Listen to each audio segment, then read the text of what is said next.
Well, fans weren't the only ones who showed up to the Monday night game between the Steelers and the Chiefs. The rain also made an appearance.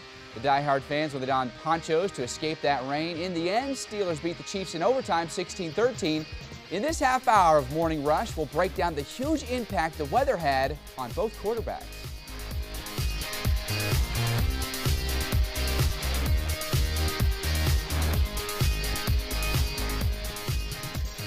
Welcome back into Morning Rush. I'm Stephanie Abrams, joined by Mike Bettis and Maria LaRosa. We are tracking the rain in the Northeast. We're not expecting to see severe storms, but it's going to be a wet and cool day. Find out how it's going to affect your commute.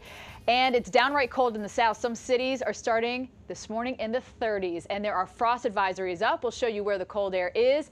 And we'll soon be making our way across the country to visit relatives for Thanksgiving. We'll have a look at the holiday travel forecast and where you could see some trouble spots and where, Maria, it could rain on some people's parades, literally. Oh, nice. Very nice, Steph. Well, we definitely have the rain, maybe not so much the parades today, but you're trying to get the kids out the door, and this is what's greeting you. It's a whole mess because either you're getting the rain and then maybe a little bit of the transition, but you're definitely going to get that big cool down. And we've got the rain stretching from Boston, now beginning to move into the New York metro, but look at the white on the radar, and you see that bright red there. That may be a little bit of ice because one of our wonderful meteorologists, Ray Stajic, just tweeted out that the Albany area is reporting some sleet, so there's a little bit of ice mix in there as well.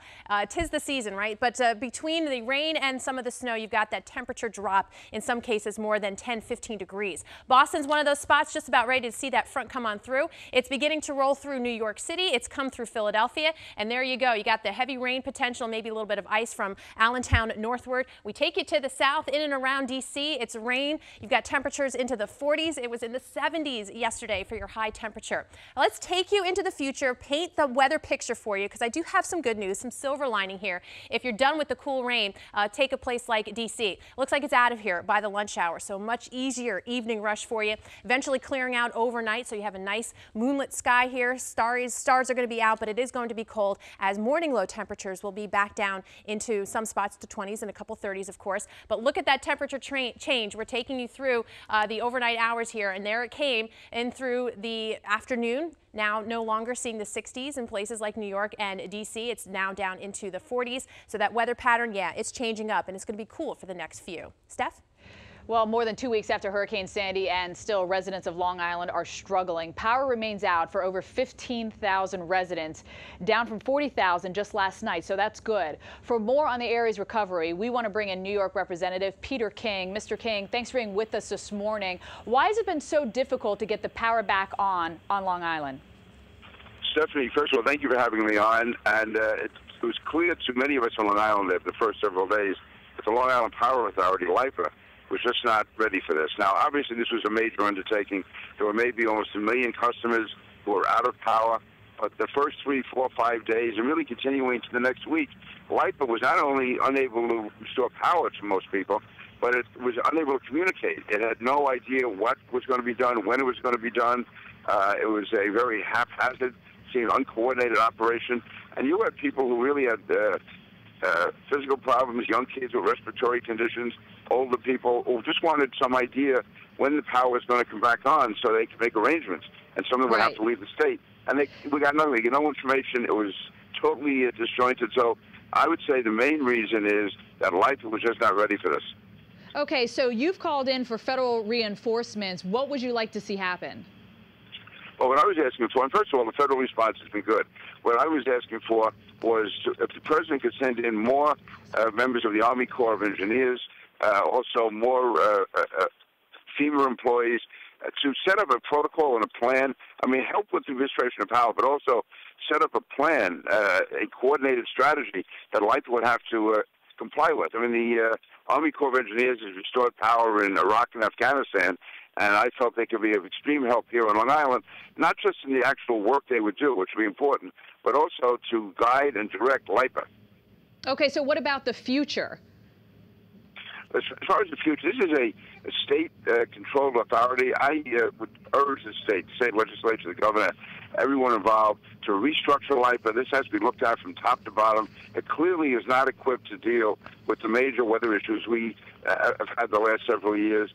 Every time something happens, like with Irene, it's a poor performance. They promise to rectify it, and they don't. And there's just so many examples here of it not being coordinated.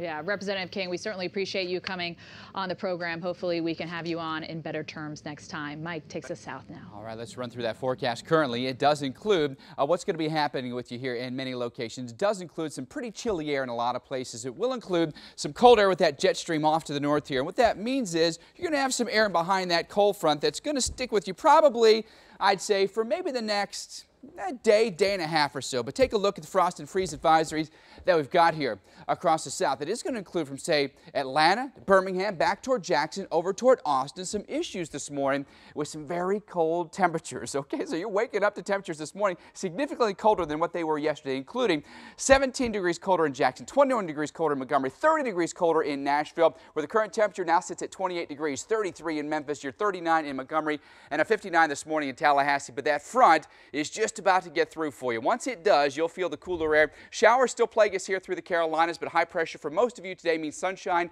Memphis, you'll be at 55, 62 New Orleans, and a 62 for you in Dallas. Off to the north we go. We do have a little bit of lake effect snow with some northwest wind coming over the lake, but for most of us, a dry setup here in the Midwest. Don't count on warm temperatures, though. Look for a temperature in Detroit right around 38 degrees. In Chicago, 41. Minneapolis, your temperature will be right around 40 degrees. St. Louis over toward Kansas City. Nice drive on I-70 today. Temperatures for you today in the 50s. And in Louisville, look for a high temperature right around 49 degrees with a day that's loaded with sunshine. So if there's a caveat here, cold air, but lots of sunshine, Maria. All right, well, how about a little bit of snow, maybe some ice? Check this out, definitely leading to some tricky travel for some drivers. This car, my goodness, is trying to stop on the steep hill, but it's just not happening. This is in Houghton, where they've seen about 2.5 inches of snow, and that is in Michigan. So incredible travel conditions there. A few other issues. Maybe it's not the snow and the ice. Maybe it's the rain. That's just enough, right? In a busy place like 95 and 495. As we take a look in the D.C. metro area, good news, traffic is moving. Bad news is you still have a few more hours where you're looking at the potential for some rainfall. So getting out on the road in some spots a little bit difficult, and not so much a morning rush, right? It's a little bit kind of a morning drag. But we're going to take you further up to the north on 95 and take you to exit 25 in Boston. We've got the rain and the wind and temperatures quickly dropping from the 60s already in parts of the Boston metro. New York, same deal. Temperatures into the 40s out the door right now. Pretty much going to stay that way through the afternoon. Not much of a warm up. The rain going to begin to taper off in Philadelphia, making for a much better late lunch hour and early rush hour. So that's always a good news. And speaking of Philadelphia, we're going to have to watch the plane situation, the low clouds and the rain early in Philadelphia. Never a good mix for the airport. But you can see as we get you into the evening hours, we dry out, we clear out a bit. Notice it is still on the cool side, so no top down. Keep the windows up and the heat on. Temperatures will be into the 40s. All right, let's take you to Boston and get you through the next few hours. You can see right now a lot of the wet weather still off to the west. That's pushing east. We've already seen the big cool down in Worcester by about 15 degrees in an hour, and you can see by later this evening Boston just in the 40s. Steph? All right, stay with us on Morning Rush. We are going to zoom into your local on the 8th. And then could we see a potential for a wet weekend in the south? We have a look at your extended forecast coming up. And the science behind smog. It's a real danger for the young and the old. But how does it form? We have the details. And your winter weather update with Tom Nizzle at 10 till the top of the hour. Is snow in the cards for Thanksgiving week? The answer when we return.